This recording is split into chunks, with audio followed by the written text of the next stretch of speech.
कल्प का अंत होता है, एक कल्प के अंत के हो पश्चात भगवान विष्णु, भगवान नारायण क्षीर सागर में सर्प के ऊपर विराजमान होते हैं, शेषनाग के ऊपर विराजमान होते हैं। पद पे उनकी लक्ष्मी होती है, आंख अधमूंदी सी होती है। नारायण के एक हाथ जो होता है उनके शीश पर होता है, एक हाथ नीचे होता है। नारायण इज कॉन्टेम्पलेटिंग, भावी कल्प कैसा होगा उसके विषय में नारायण चिंता करते हैं। इनोवेटिव आइडियाज कैसा होगा, किस प्रकार से भावी कल्प का निर्माण होगा उसकी चिंता करते हैं। जैसे ही he conceptualizes how the भावी कल्प would be from his नाभि पद्म, जिस पद्म के विषय में भी यहां बताया गया, उस पद्म पर बैठ करके भावी कल्प के जिनके पास स्किल होता है वो ब्रह्मा उपजते हैं। The Brahma is skilled to produce the next Brahmand, next universe, and you know who provides the resource? जब उनके पास इनोवेशन होता है तो वो महालक्ष्मी की तरफ देख के बोलते हैं, महालक्ष्मी मेरा डिमांड फॉर ग्रांट है, मेरा डिमांड फॉर ग्रांट है, आप मुझे ग्रांट कर दीजिए, आपके ग्रांट से ये ब्रह्मांड बनेगा। There is no gender in Vaikunth, Vaikunth में कोई नर नहीं, कोई नारायण नहीं, वही नारायण नारायणी है, वही शिव शिवी है, वही पार्वती है, वही शिव है। इसलिए यह धारणा गलत है कि नारी नर के पैरों के पास बैठी है। तात्पर्य है कि जहां आइडिया है, जहां इनोवेशन है, जहां विद्या है, जहां शिक्षा है, रिसोर्स के पास कोई अन्य उपाय नहीं है। रिसोर्स की अपनी बाहें अपने आप ही खुल जाती है, मां लक्ष्मी तथास्तु कह ही देती है। बंधुगण, जहां तक भारत के विषय में कहा गया, अभी मेरे भाई नालंदा के विषय में बोल रहे थे।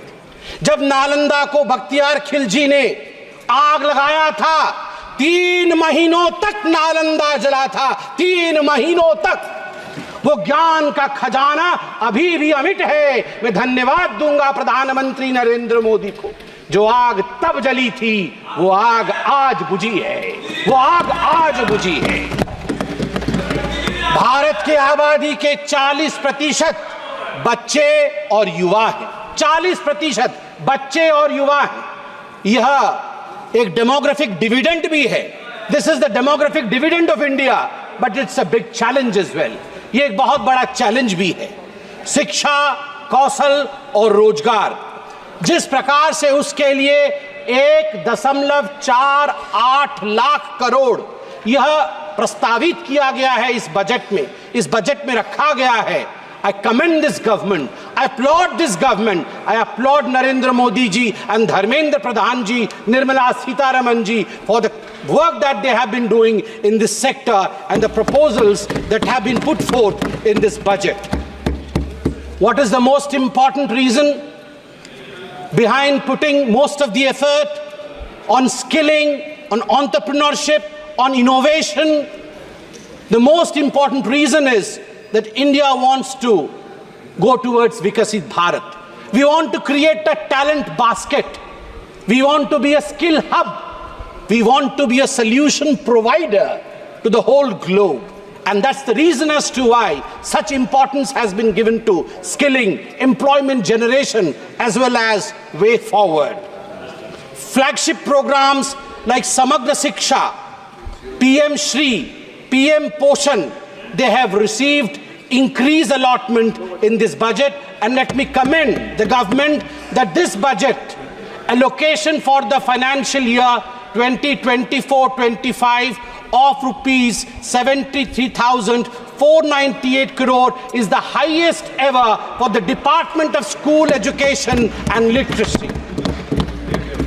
माननीय सभापति महोदय, let me present to you a comparative data, a comparative chart, which would show as to what was the situation before Modi ji came to power and how the situation of education has changed thereafter. You would be astonished to learn that the total budget for school and higher education, that is the Ministry of Education, for 2013-2014 was 79,451 crores only, compared to 1.21 lakh crore this budget year, this fiscal year. So the growth in the budget in the last 10 years has been 52.4%, a whooping 52.4%.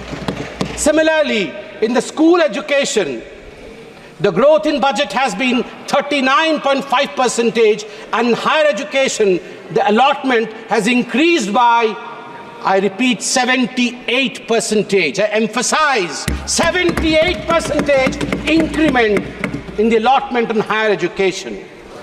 Sir, today a lot has been talked about reservation.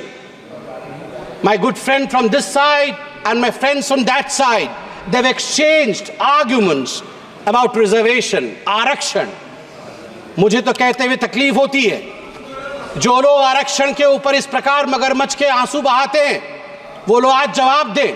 Congress के दिग्गज नेता यहां मौजूद हैं, आप बताइए क्या यह सच नहीं है कि जो सेंट्रली फंडेड इंस्टीट्यूशंस हैं, जामिया मिलिया इस्लामिया और अलीगढ़ मुस्लिम यूनिवर्सिटी, भारत का संविधान कहता है कि ये सेंट्रली फंडेड इंस्टीट्यूशंस के अंदर भी हमारे एससी और हमारे एसटी बंधुओं के लिए आरक्षण का प्रावधान रहे।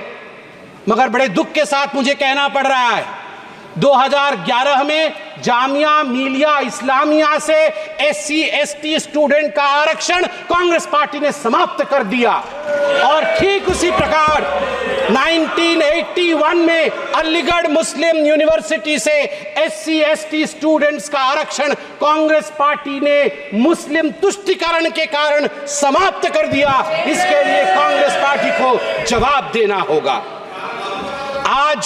आज मैं सुन रहा था, यहां कोई पेपर लीक के विषय में कह रहा था। अरे अपने गिरेबान में झांक के देखो भैया, गिरेबान के अंदर पाप ही पाप भरा हुआ है, और आप हमारी तरफ देख रहे हो। नीट के एग्जाम को लेकर सुप्रीम कोर्ट का जजमेंट आया है कुछ दिनों पहले, और मैं कांग्रेचुलेशंस कहना चाहूंगा इस सरकार को। बिल्कुल सही तरीके से जो धर्मेंद्र प्रधान जी ने उस दिन यहां पर, आप लोग चिल्ला रहे थे, धर्मेंद्र प्रधान जी ने जो कहा था, इंतजार करिए, we will come out clean on NEET examination, the highest court of this country has buried us, the highest court of this country has given its verdict. But let me read out, आपके पाप के चिट्ठे, आप मतलब ये दिल्ली वाले आप नहीं, आपके पाप के चिट्ठे मतलब आपके 2006 में कहां ये सब लीक हुए थे। देखिए 2006 में CBSE class 12 accountancy paper leak, 2007 Akhil Bharatiya engineering प्रवेश पत्र परीक्षा पेपर लीक AIEEE, 2008 में PMT pre medical paper leak, 2012 में all India institute of medical science परीक्षा पेपर लीक, 2014 में सीबीएसई कक्षा 10 और कक्षा 12 की पेपर लीक, 2013 में Maharashtra SSC exam paper leak, 2016 में कर्नाटका पीयूसी परीक्षा पेपर लीक, सिद्धरामैया की सरकार थी, 2013 में Rajasthan university paper leak, Ashok Gehlot ji की सरकार थी, 2011 में हरियाणा बोर्ड परीक्षा पेपर लीक, भूपेंद्र सिंह हुड्डा जी की सरकार थी, 2013 में राजस्थान लोक सेवा आयोग आरपीएससी पेपर लीक, आपकी सरकार थी। आप जरा सोच के देखिए, आपके गिरेबान के अंदर किस प्रकार से पेपर लीक भरा हुआ है। मुझे बड़े गर्व के साथ आज कहना पड़ रहा है कि इस सरकार ने पेपर लीक को रोकने के लिए 5 फरवरी को एक ऐसा बिल रखा है, जिस बिल का नाम है the public examinations prevention of unfair means bill 2024, जिसमें 10 साल के जेल का प्रावधान है और 1 करोड़ रुपए तक का फाइन रखा गया है। सभापति महोदय, कष्ट के साथ कहना पड़ रहा है, 34 वर्ष बीत गए, यहां युवक सांसद बैठे, बड़ा सम्मान करता हूं मैं, युवा सांसद है यहां के, कितने युवा सांसद है देखिए, इनसे पूछिए आप NEP नेशनल एजुकेशन पॉलिसी को आने में 34 वर्ष क्यों लगे। गर्व के साथ कहूंगा 2014 में प्रधानमंत्री नरेंद्र मोदी, भारतीय जनता पार्टी ने अपने मैनिफेस्टो में सीना ठोक करके कहा था, हम सरकार में आएंगे, नई शिक्षा नीति लाएंगे, और हमने वो करके दिखाया है। ये मोदी की गारंटी है, नई